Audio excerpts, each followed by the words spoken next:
তো আজকে একটা নতুন জিনিস পরবো, সেই জন্য হাতটা ফাঁকা করে ফেলেছি। তো নতুন জিনিসটা কি চলো পরি, তোমাদেরকে দেখাই। আমার অনেক দিনের শখ এটা পরার, ঠিক আছে।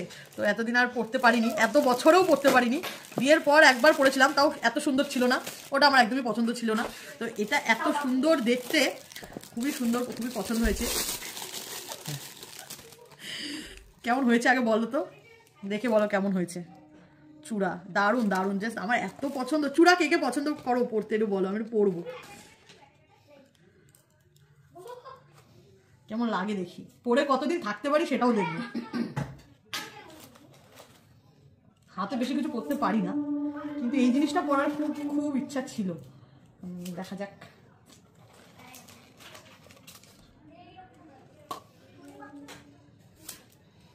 আজকেই আনা হয়েছে, আজকেই পরে ফেলছি। হাতে তো জায়গা হচ্ছে না, হাতের থেকে বেরিয়ে যাচ্ছে, আর উঠছে না উপরে আমার। কিন্তু এই জায়গাটা তো বড় বড় হবে এই জায়গাটা না, এটা তাহলে আমি উল্টো বললাম। ছোট থেকে বড় হয়তো না, বড় থেকে ছোট হয়তো,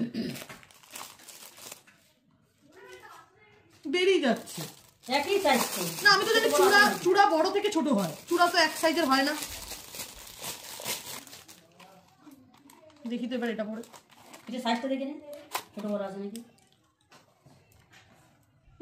একই বললাম। এই মা, আমি তো জানি চূড়া বড় থেকে ছোট হয়। যাই হোক পরি, কিন্তু হাতে দিয়ে মনে হচ্ছে না খুলে যাচ্ছে এই তো 26 সাইজে তো আমার হয়। 26টা তো বড় বড় লাগছে, লাগছে না, কেমন লাগছে না, কি লাগছে। নর্মাল ঘরের ড্রেসে রয়েছি তো, ignore my face, only focus my hand, please don't mind. আমি একদম নর্মাল ঘরের নাইট ড্রেসে রয়েছি। এখন রাত্রে বাজে, মানে কখন পোস্ট হবে এটা জানি না, বাট এখন রাত অনেক হয়ে গেছে, 11টার উপরে বাজে।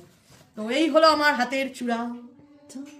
এটা যখন হচ্ছে গিয়ে একদম প্রপার ড্রেস আপ করবো, আই থিঙ্ক টু গুড লাগবে। এখন হাত কেমন লাগছে বলো, হাতটা, অনলি আমার হাতটা কেমন লাগছে, আর সেটটা কেমন হয়েছে বলো। এই ফার্স্ট টাইম আমি এরকম চূড়া পরলাম, বাট আমার সামনে তোমরা একটু কমেন্ট করো তো, চূড়া এখান থেকে বড় হয়ে একটু ছোট সাইজ হয় কিনা। বাট আমার একটু এই জায়গাটা বেরিয়ে যাচ্ছে হাত থেকে, যেন মনে হচ্ছে খুলে যাচ্ছে, এরকমই হয়, খোলা খোলাই থাকে। কেমন লাগছে সেটা একটু বলো চূড়া পরে। এতদিন তো শাখা পলা পরেছি, এবার চূড়া পরে কেমন লাগছে বলো।